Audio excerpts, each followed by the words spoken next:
Good evening friends, कैसे हो आप लोग? I hope you are well and taking the enjoy of the study. I requested to all of you, please be safe and stay at home. अपने से बड़े, अपने से छोटे सभी का ख्याल रखिए. ज़रूरत है, बहुत ही ज़्यादा ज़रूरत है, तभी घर से बाहर निकलिए, वरना आप घर पर ही रहिए, सुरक्षित रहिए. मेरा आप लोगों से यही निवेदन है, कृपया बच्चों का और अपने से बड़ों का सभी का ध्यान रखिए. चलिए, इससे पहले हमने टॉपिक में पढ़ा था simple harmonic motions. Simple harmonic motions complete हो चुका था. उससे पहले हमने वेव थ्योरी पढ़ा था, वेव मोशंस पढ़ा था, प्रोग्रेसिव वेव्स पढ़ा था. ठीक है, आज हम शुरू कराने जा रहे हैं ऑक्सीलेशंस.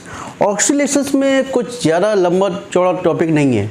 मुश्किल से एक या दो नंबर का पूछा जाता है. इसमें केवल डेफिनेशन से हैं, एक या दो डेफिनेशन आपको याद रखनी है. जो मैं करा रहा हूँ केवल उसी को याद रखिए, बिल्कुल, और कुछ नहीं पूछा जाएगा उसके बाद से. मुश्किल से 10 मिनट के अंदर ये टॉपिक खत्म हो जाएगा चैप्टर.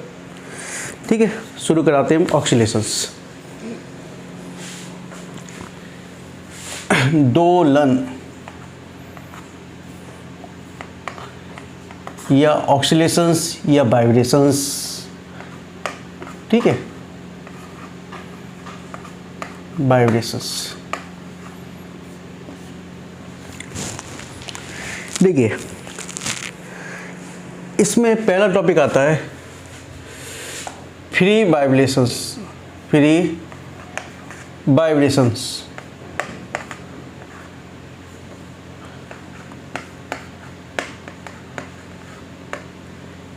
यानी कि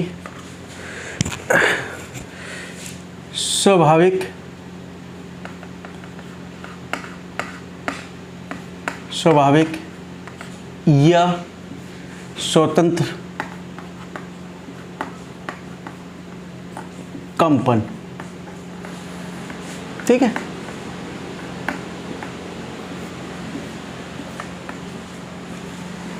देखिए स्वाभाविक कंपन क्या होता है या स्वतंत्र कंपन क्या होता है. ठीक है, केवल मैं जो बता रहा हूँ उसको याद रखिएगा आप. इसके अलावा आपको कुछ याद करने की जरूरत ही नहीं है. इसमें प्रत्येक पिंड यदि वह कंपन करता है तो अपने स्वाभाविक गुण के कारण वह कंपन करने के लिए स्वतंत्र होता है. यानी कि कोई पिंड अपने स्वाभाविक गुण के कारण कंपन करने के लिए स्वतंत्र है तो उसको हम क्या कहते हैं? स्वतंत्र गुण, वो कंपन. या वह पिंड जिसको कंपन करने के लिए किसी बाह्य बल की जरूरत नहीं होती है, उसे हम क्या कहते हैं? फ्री ऑक्सीलेशंस या फ्री वाइब्रेशंस.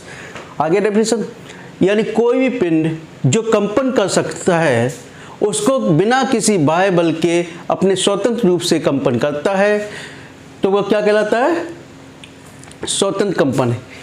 ठीक है, या स्वाभाविक आवृत्ति.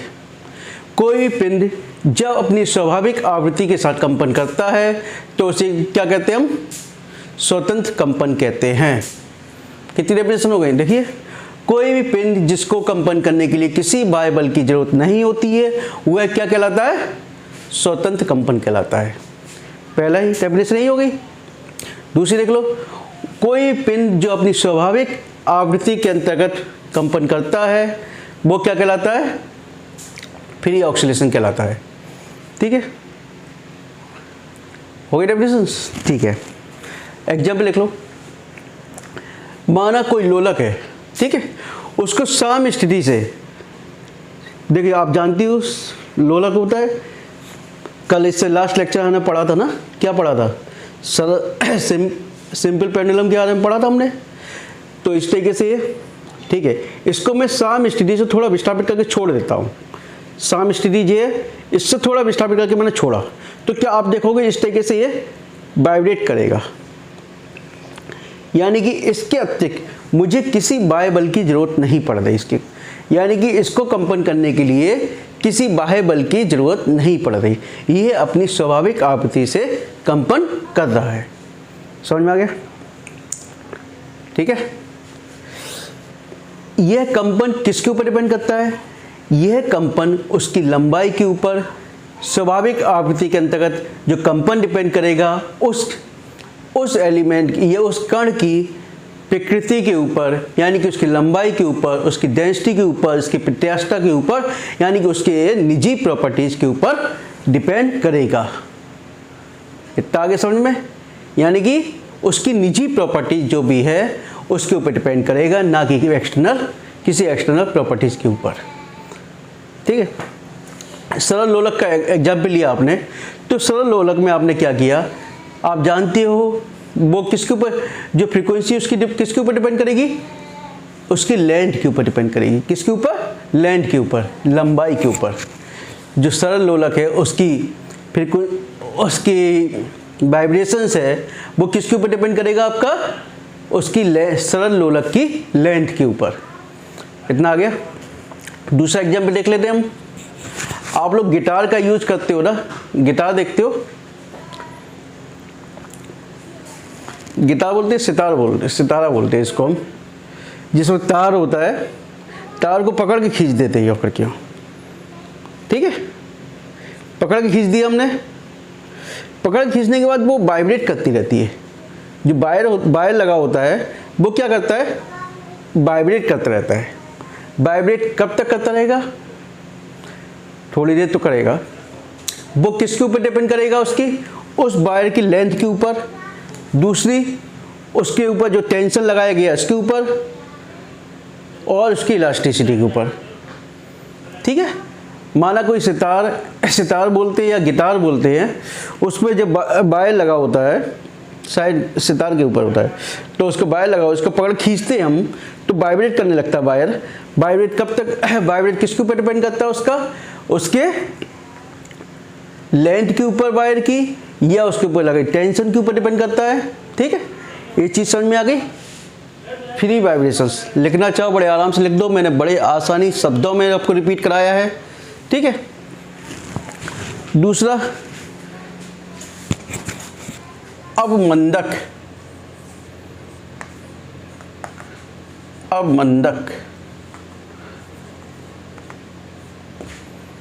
कंपन, यानी डैम्प्ड ऑक्सीलेशंस, डैम्प्ड ऑक्सीलेशन।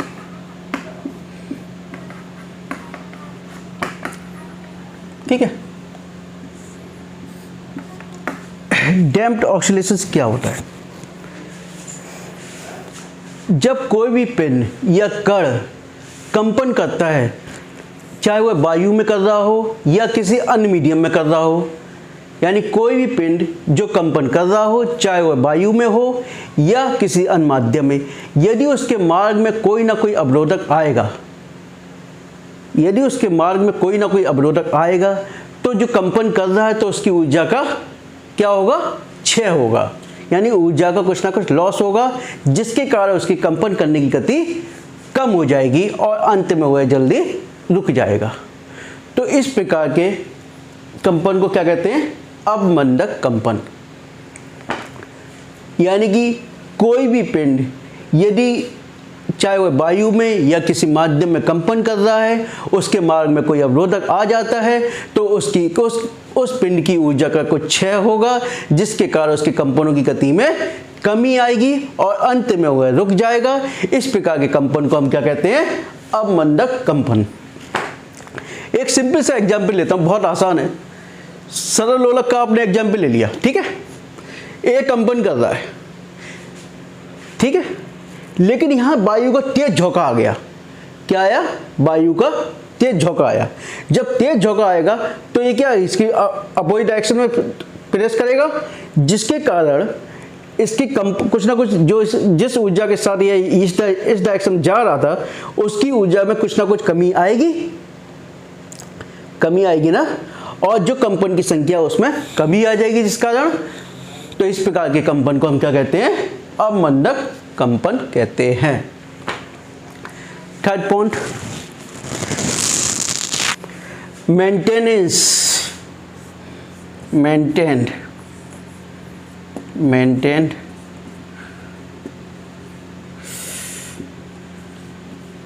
वाइब्रेशंस।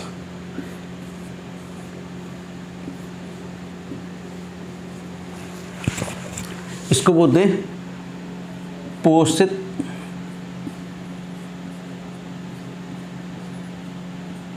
कंपन। ठीक है, पोषित कंपन। अब मंडित के बारे में आपने समझ लिया। अब इसी से बना है आपका मेंटेन्ड। ठीक है, मेंटेन में होता क्या है आप जानते हो। अब मंडित में क्या होता है कि उसकी ऊर्जा क्षय होती है। ठीक है, ऊर्जा लॉस हो जाती है, जिसके कारण उसके कंपन में की संख्याओं में कमी आ जाती है। ठीक है, यदि मैं किसी बाह्य संयंत्र के द्वारा यानी किसी दूसरे संयंत्र के द्वारा उस पार्टिकल को कुछ ना कुछ एनर्जी प्रोवाइड करा दूं, जिसके कारण वह स्वाभाविक आवृत्ति के साथ वाइब्रेट करने लगे, तो इस प्रकार के कंपन को क्या कहते हैं हम? Maintain vibrations.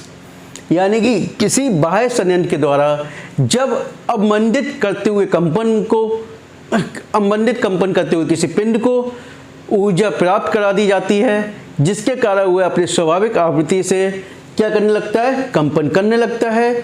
तो इसको हम क्या कहते हैं? पोषित कंपन। समझ में आ गया? बताइए, यदि कोई डाउट है तो मुझसे पूछिएगा, कमेंट्स बॉक्स में लिखिएगा। ठीक है, मैं आपको बताऊंगा उसको। नेक्स्ट टॉपिक क्या है? Force oscillation.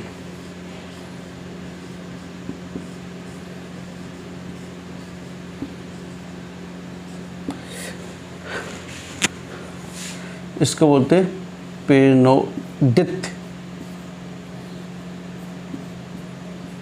दोलन।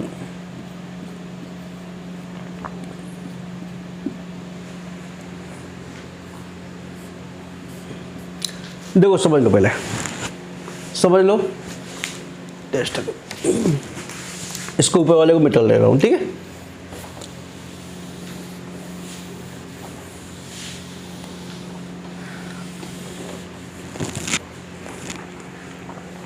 माना कोई ये पृष्ठ है सर। ठीक है, इससे मैंने दो सरल लोलक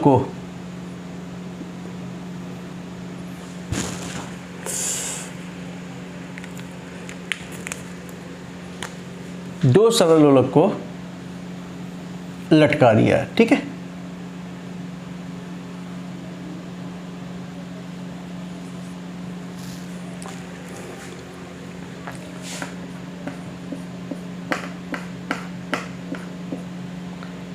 ए बी सी डी। माना कोई सरफेस सी डी है, इसके दोनों सिरे से क्रमशः ए और बी लोलक को मैंने लटका दिया। ठीक है, अब ए पर मैं कोई बाह्य बल लगाता हूं। क्या लगाता हूं? बाह्य दूसरा एक एक्सटर्नल फोर्स लगाता हूं, जिससे और एक्सटर्नल फोर्स लगा के इसको छोड़ देता हूं। ठीक है, जब एक्सटर्नल फोर्स लगा के इसको छोड़ दूंगा मैं, तो ये इससे टकराएगा। तो इससे टकराने के पश्चात अब ये वाइब्रेट होने लगेगा, हिलने लगेगा, वाइब्रेट होने लगेगा। अब ये वाइब्रेट कैसे हो रहा है? अपनी स्वाभाविक फ्रीक्वेंसी से तो हो नहीं रहा, अपने नेचुरल वाइब्रेट तो कर नहीं रहा है। वो किसके थ्रू हो रहा है? दूसरे एक्सटर्नल फोर्स के द्वारा हो रहा नहीं है। यानी ए के पर जो बाह्य बल कार्य कर रहा है, उसी के द्वारा तो ये कंपन करना शुरू हुआ। तो इसके जो कंपन है, इसको क्या बोलेंगे? Forced oscillation.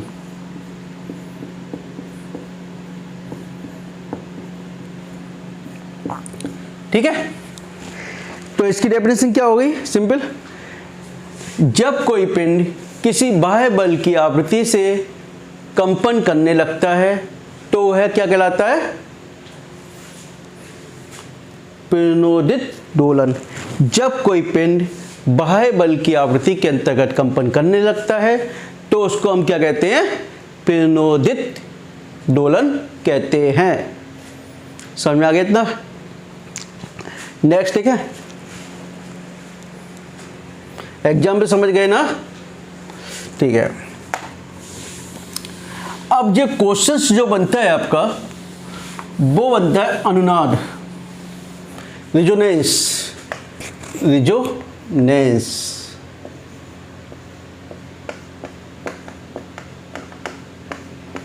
जिसको अनुनाद बोलते हैं।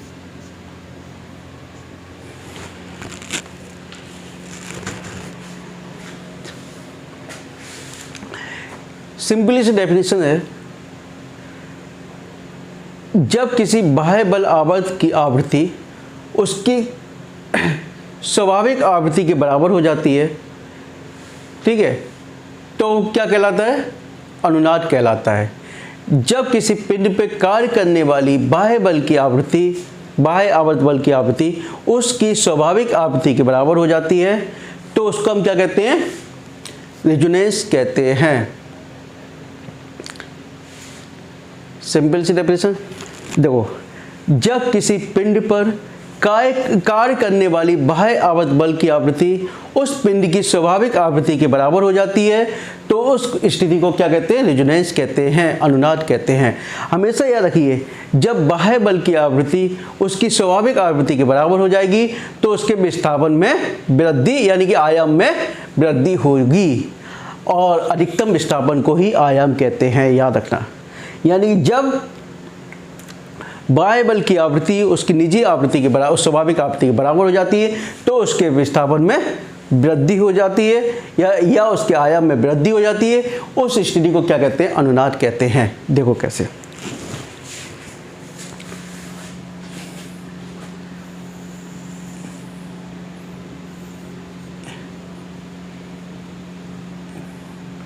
ए और डी, चलो पी आर और एस सरफेस है कोई सा, ठीक है, इससे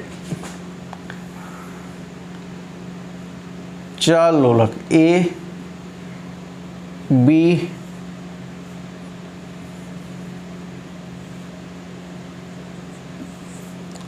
सी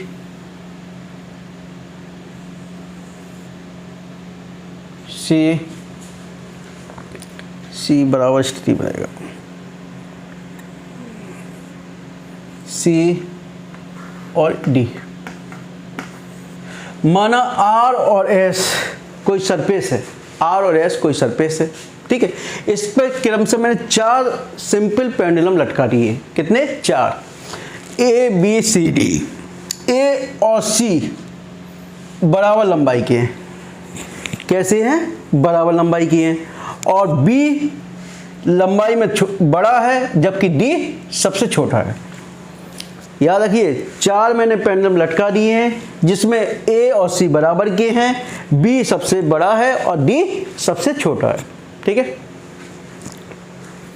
अब इसको मैं साम स्थिति से विस्थापित करके छोड़ देता हूं, साम स्थिति से विस्थापित करके छोड़ देता हूं, यानी थोड़ा सा मैंने पीछे लिया और छोड़ दिया। अब देखिए, जब जे साम स्थिति यूं जाएगा, ठीक है, तो इसके आयाम में कितनी वृद्धि होगी? कम होगी। इसमें विस्थापन कितना होगा? कम होगा। लेकिन जब जे इसके जाएगा तो इसके विस्थापन में अधिक होगा, क्योंकि बराबर, ठीक है। और इसी प्रकार से इस पे जाएगा तो कम होगा, क्योंकि इसकी लंबाई ही कम है। जब ए के द्वारा सी का जो फोर्स ऑक्सीलेशन है बराबर हो गया, यानी सी का फोर्स ऑक्सीलेशन ए के बराबर हो गया, तो उसका विस्थापन यानी कि उसका आयाम अधिक हो जाएगा। आयाम अधिक होगा, उस स्थिति को हम क्या कहते हैं? रिजोनेंस कहते हैं। क्या कहते हैं? जब स्वाभाविक बल की आवृत्ति उसके बाह्य आवर्त बल की आवृत्ति के बराबर हो जाती है, तो उसके आयाम में वृद्धि हो जाती है। उस स्थिति को हम क्या कहते हैं? रिजोनेंस कहते हैं। अब देखिए, आपने देखा होगा कभी सेना के जवान जब किसी पुल के ऊपर से गुजरते हैं, तो अपने कदमों को इस तरीके से बिल्कुल एक साथ मिलाकर ना चलकर अलग अलग चलते हैं। वैसे लेफ्ट राइट करते ना, क्या करते हैं, लेफ्ट राइट करते हैं, लेकिन इस तरीके से ना चलकर आराम से चलते हैं। इसका रीजन क्या है? क्योंकि जब उनके कदमों की फ्रीक्वेंसी उस पुल के फ्रीक्वेंसी के बराबर हो जाएगी तो पुल टूट जाएगा।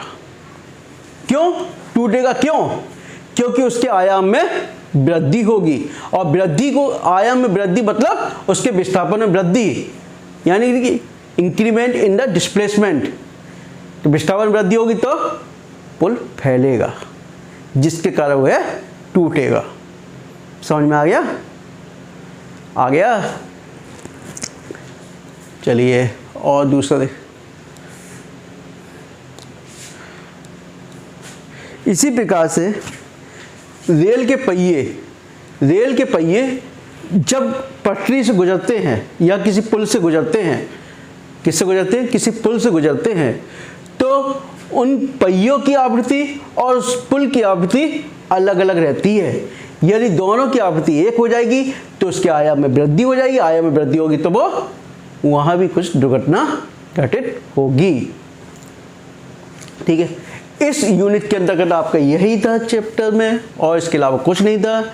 इसके अलावा यदि कोई टॉपिक लगता है आपको कोई क्लियर नहीं हुआ है तो आप मेरे को मैसेज कीजिए, कमेंट्स बॉक्स में लिख के भेजिए, मैं आपको डेफिनेटली उसका सॉल्यूशन प्रोवाइड कराऊंगा।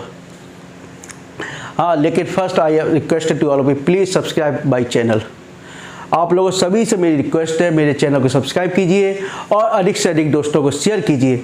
यदि मेरा पढ़ाना टीचिंग स्टाइल आप लोगों को अच्छा लग रहा है या बेकार लग रहा है, प्लीज़ कमेंट्स बॉक्स में लिखिएगा, और यदि पसंद आ रहा है तो लाइक तो ज़रूर कीजिएगा, क्योंकि आप लोगों के लिए मैं मेहनत कर रहा हूँ। मैं आप लोगों के लिए अब मेहनत के लिए मैं मेहनत के अनुसार आपसे क्या मांग रहा हूँ? केवल एक लाइक, एक सब्सक्राइब और एक शेयर, बाकी ये आपकी मर्जी है। ठीक है, कल नेक्स्ट टॉपिक शायद एक्वेस्टिक्स शुरू होगा आपका। ठीक है, ओके, बाय, गुड नाइट।